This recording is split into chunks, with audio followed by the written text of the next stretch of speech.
it's Hope here at Crafty Hope, and welcome. It is time for the week 32 mixed media prompt card for hashtag Crafty Hope prompts. That's a lot of words for basically, I have a list of 156 prompts. You can get those below in my description box. There's a link where you can print out those 156 prompts. That means there are enough for 3 prompts every week for the 52 weeks of a year. And there are 52 cards in a playing card deck traditionally. You know, there's other things like instruction cards and jokers and all of that, but talking Ace through King, 52 cards. And so I started this back in October, and that's how I am on week 32, but you're welcome to join me now. Basically, I draw 3 prompts every week on Monday, and I alter one of these playing cards with those 3 prompts. I alter both sides. One side is my prompts on it, and the other side is just decorative. And this means that the end of September, beginning of October, oh goodness, the dog's gonna bark.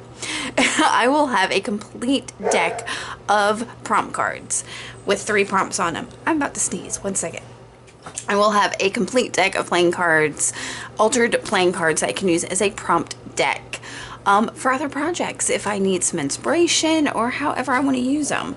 So this is just a challenge I gave to myself, and I've opened it up. If you want to play along, use that hashtag Crafty Hope prompts. You can use the prompts that I draw every week if you don't want to go to the bother of cutting out those prompts and printing them out and all those things.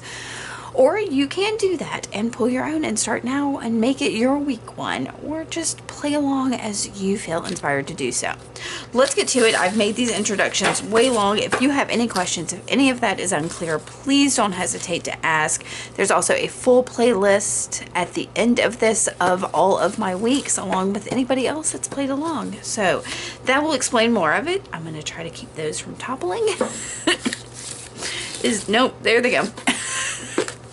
And let's draw some prompts. All right, so for week 32, our first prompt is going to be beads. All right, y'all, if you do not know it, I am originally a jewelry artist who dabbles in mixed media. I make mixed media jewelry. I have a ton of beads. So that is something that is not hard for me to come by and use. So any kind of beads you have, even if you want to use like those melt perler beads, the ones that melt. Those kind of beads, or you could make your own paper beads, or just whatever, take apart an old necklace. I do that a lot, and just incorporate beads somehow in your project. If you want to do like beads of sweat on something, think of it that way. So, you know, you don't have to think of the traditional glass with the hole in it bead. Just consider beads in some form. What does the term beads make you think of? Okay. All right, that is prompt 1. Prompt 2 is going to be acrylic ink. That is going to be interesting with beads, but we'll make it work. Acrylic inks tend to be, you know, Liquitex Golden, Daler Rowney, all of those have their own acrylic inks. I've got several other inks. If you do not have specifically acrylic ink, if you've got India ink or alcohol inks or any other kind of ink, I mean, even just an ink pen, use that if you don't have like a liquid. But I'm talking, hold on, I'm trying to reach for one. This is, you know, tends to come in a bottle like this with a dropper, a little squeezy thing like an eyedropper on it. But if you don't have those kind of acrylic inks, of course I'm going to get it on me, use what you have. What is the term acrylic ink? Maybe take some acrylic paint and water it down and make that kind of an inky substance. So, yeah. All right, beads and acrylic ink. I could dye beads with acrylic ink. That could be super interesting. All right, last prompt. Prompt number 3 to go with our beads and acrylic ink, if I can get it open, is Distress Ink Pad. So those tend to be, and I don't know if I have Distress Oxide in here as well, but y'all, I have tons of the Distress inks, like that come like this, these pads that come in, hold on, lots of colors. Let's see if I can, lots of colors. Apparently I'm all in the browns and yellows right now. I don't know. But I can use those with stamps or to ink edges of things or as a dab it on something and spray it. If you don't have specifically distress ink, if you've got some other kind of water soluble ink, I would count that as a distress ink for the most part. Or if you've just got an ink pad. My thing is I have tons of these distress inks and I don't use them very often. That's how they ended up on my list. So I need to use some distress ink. Lately, y'all, though, I have been using distress ink on this little dauber and inking and using the walnut stain and inking the edges of things. So I have been using quite a bit of distress ink, but only in limited format. So I need to maybe use it in some other ways. All right, I am going to maybe grab some things, and I've got a card. And I'm gonna, try to figure out how I want to do this. That didn't take long, y'all, because I went to get beads and I thought about it and I've got an idea. I don't want these cards, when I have them in that stack, to get too chunky. So I don't really want to put beads on the front and the back of this. So I'm thinking somehow I can put beads, either attach them off the side or something like that. So it would be on both sides, and I've decided just to use these. These are like large seed beads. I tend to call them E-beads. I cannot tell you what size they are, like 6, maybe 6.0.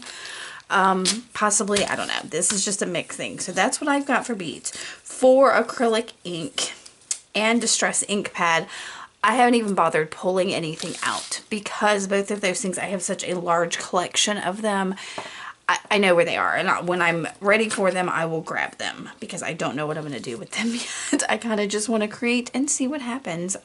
That can often get me into trouble because I will go down rabbit holes and take forever. So we're going to get to it, see what happens. Yeah, let's go to. As usual, I am starting with some collage right onto my card. These cards are super laminated, plasticky, and not a lot sticks to them. So I like to just go ahead and collage over them.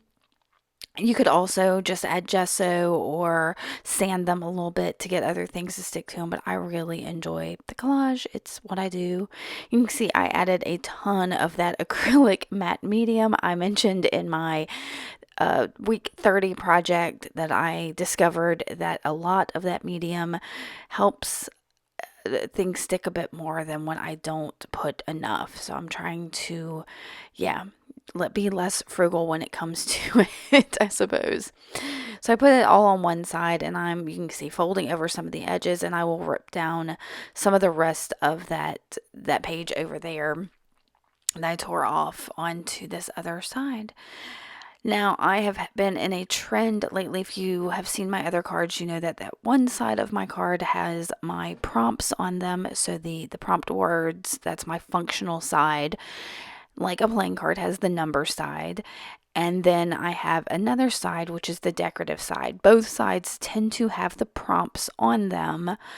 Like I use the prompts, not the prompt words. But anyway, both sides incorporate the prompts into them, but they're not in the same manner. So when I started this project, I was doing my more decorative side first, but lately I've been really doing the functional side first, and I don't know why. It's just how things have been flowing for me lately. So as I have got all of both sides of these covered up, I'm going to trim off any of the excess paper coming off the edges just to keep these in kind of a similar shape, and I don't like all that flopping around on the edges. So once I get that trimmed down, do I try it again? I don't think I do. So I think on it, I was trying to decide what exactly first there I need to decide if I needed more glue. So I thought about that for a minute, and I grabbed some acrylic ink. I do not know what color. This is one of the Liquitex ones. I want to say it's like cerulean blue or something. I will have the inks I use below, but it is a true acrylic ink. This next thing that I pull in it's a Dynaflow ink, and y'all, I do not know what the consensus, if that's acrylic or what it is. So, and it was like bright yellow was the color that I used. Now, since it's going with that blue, it's all going to turn green. Isn't that fun? And it didn't matter to me. I was thinking, oh, well, now that it's green, I could do maybe a meadow scene or something like that. But no, I wanted to bring in my distress ink pads here, and y'all saw I knocked that camera. I'm so sorry about that. The rest of this video is a little wonky because I didn't realize when I got up there that I had knocked my camera up cattywampus, and so my center was a little bit off.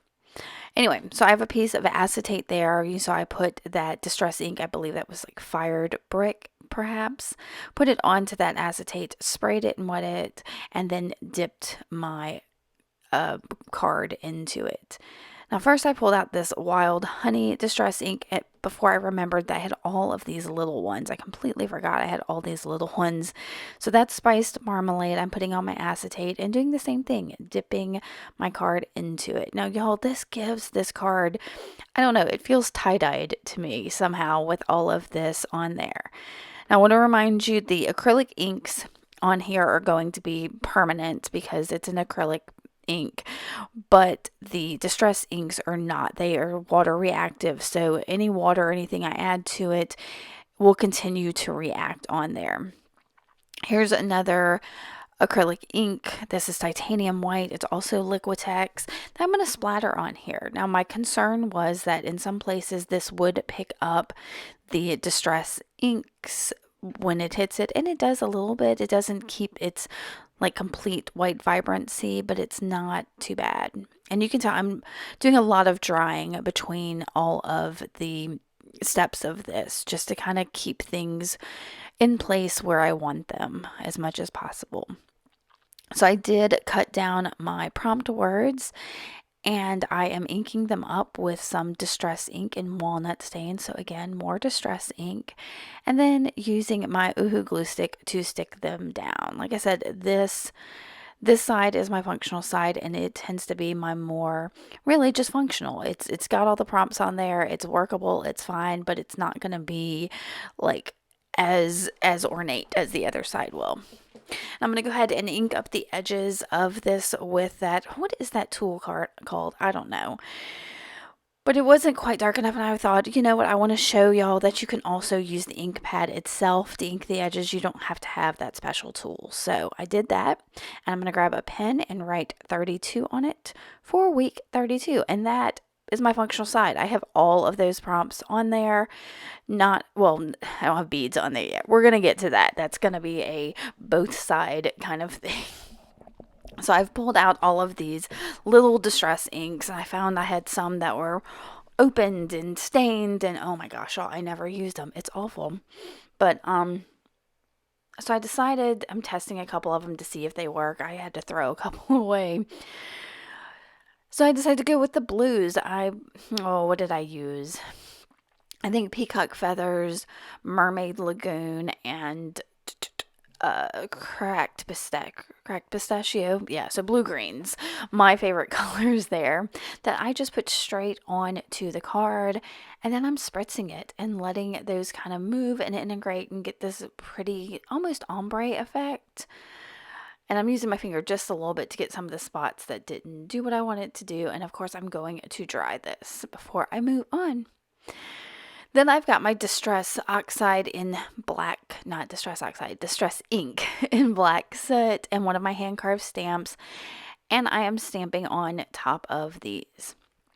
And it is really pretty. This is a stamp I use all the time that I carved forever and ever ago.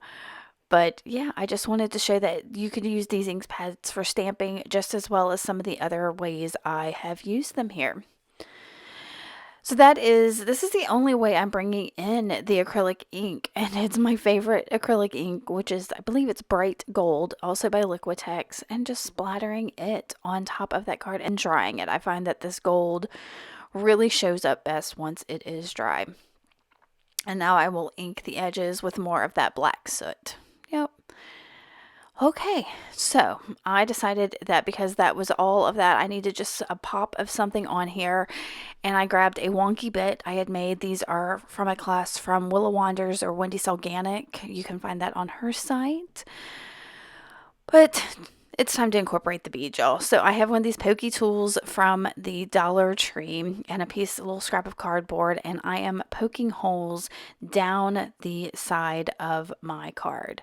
Now I really enjoyed, I'm sorry I had the volume down on this, but it made a great popping sound as I popped these holes through this card. I had a good time doing it. I went back through some of them and yeah, made holes down the side. And from there, I am going to grab a little bowl to put my beads in, just so that they're not rolling everywhere. I could have also used a bead mat, but yeah.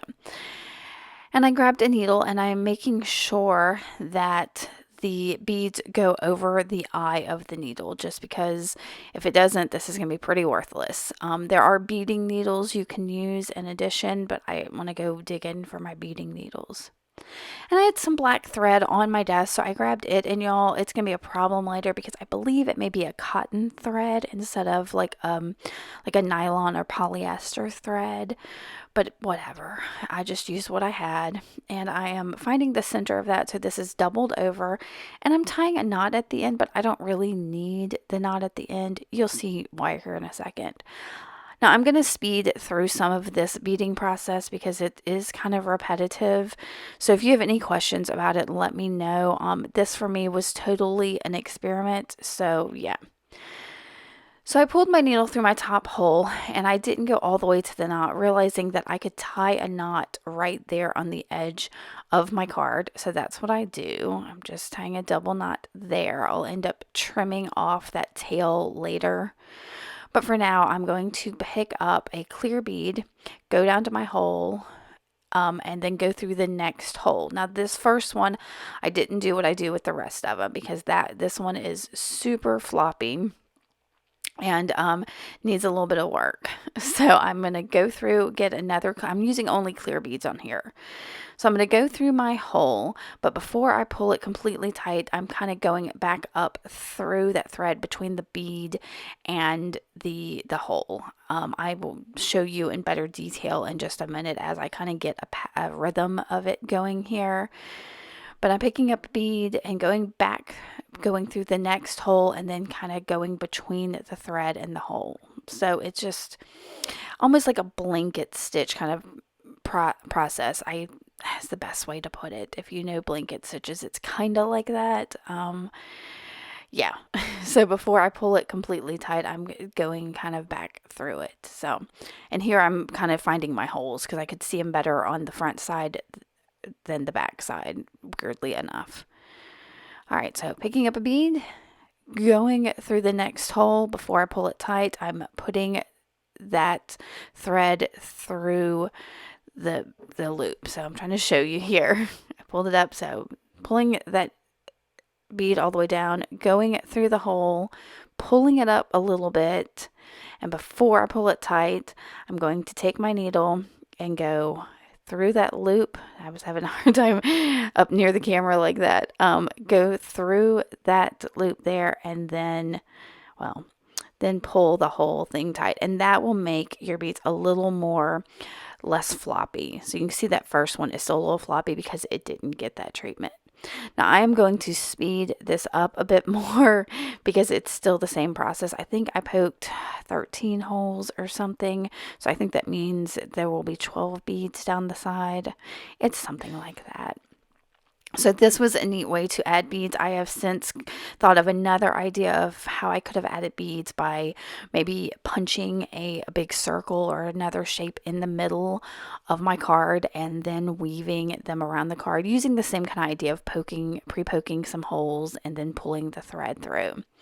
So here I'm getting toward the end and you're going to see what happens with my thread here in just a second. I'm going to pull it tight and it breaks there. And I was like, oh my gosh, what am I going to do? I just did all of this. So I think on it for a second and I'm like, how can I fix this? And what I end up going to do is I grabbed some tissue tape. So it's washi tape, but a little bit like thinner, more see-through, which I thought would help keep some of the design and everything I've done on there, along with kind of hold that thread along the edge where the beads are. So this is my fix. Like I said, if I had made a better choice in thread, I wouldn't be having this problem, but it's kind of a happy accident. It's a way for me to show you that if something bad happens, it gives you an opportunity to find a way to fix it, to be a little experimental and inventive. So that's what I did. If you saw there a second ago, I did trim off that tail. I didn't really need it there anymore if I was going to use this whole method. So you can see I'm putting the tissue tape on both sides of my card so that it is sandwiched between that tissue tape. And I'm pushing the ends down. Now, I wanted to make sure, at least on my decorative side, to have that tissue tape elsewhere on there so it didn't feel like it stands out quite as much. The functional side I'm not completely worried about, but the decorative side I wanted a little more of that tissue tape. So I'm going to put a little bit more down. Again, I'm sorry I'm off screen a little bit, y'all. I didn't have the center of my desk centered anymore.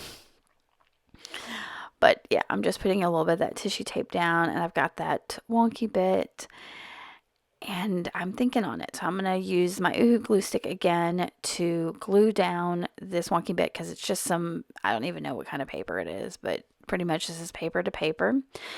And because it is bright white and stands out, I knew I needed some kind of white sentiment on there. So I pulled out the Tim Holtz Metallics and selected the phrase "embrace your journey," because I feel like, well, first off, this whole Crafty Hope prompts is part of my journey, but also the learning that, don't use the cotton thread and pull tight like that when you're beading things.